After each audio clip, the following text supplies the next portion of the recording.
አንተ አትጨማለቅ ማክ በስርዓት አዋሪኝ እንጂ እንዴ ታናሽ እኮ ነህ ልትቆጣኝም ትሞክራለህ እንዴ በእድሜ መብለጥ ብቻ ምን ዋጋ አለው እንዴ መሳደብም ጀመርክ ትግስቴን አታስጨርሽ ባቢ እንደ ልጅነትህ ሁን እሺ ትናንት ማታ ከዛ ሽማግሌ ጋር ምን እየሰራች ነበር የምን ሽማግሌ ልትዋሽኝ እንዳትሞክሪ ሁሉንም ነገር አይቻል ይኸውልህ ባቢ እንደምታስበው አይደለም ሩም ከገባችሁ በኋላ ያለውን ነገር ብቻ ነው ያለዩት ውሸት አትደራሪቢ እና ምን ይሁን ዛሬ ካንዱ ነገ ደግሞ ከሌላ ልክ እንደ ስራ ገንዘብ ያለው እንደማሳደድ ዝጋ ስሰማህ ቀበጥክ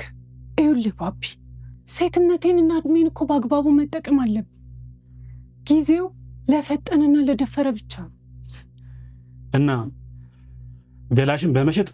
ባለጌ ወደድሽም ጠላሽም ግን እውነታው ይሄ ነው ለማንኛውም ትናንት ማታ አብሮሽ የነበረው ሽማግሌ የጓደኛዬ አባል 4 ልጆች አሉት ታማሚ ሚስቱን ቤት አስቀምጦ ልክ እንዳንቺ ካለ ወጣት ጋር የሚማግጥ ለቤተሰቡ ክብር የሌለው የሽማግሌ ቀላል የሆነ ሰው አረ እሱ ግድ የለም ለማስተባበል እንዳትሞክሪ እውነታው ግን ፍቅር ምናምን እያልሽ የብዙ ወንድ ልብ ሰብረሽ ይሆናል እኔ ወንድምሽም ነገ ከነገ ወዲያ ተራው ደርሶኝ በእንዳንቺ አይነቷ ልቤ ሊሰበር ይችላል ማን ያውቃል አንቺ ሰው አባት አማለሽ ቤት እንደምታፈርሽ የኛንም አባት አሰናክላ ቤታችንን የምትበተን ትመጣ ይሆን ለማንኛውም ግን ከዚህ በኋላ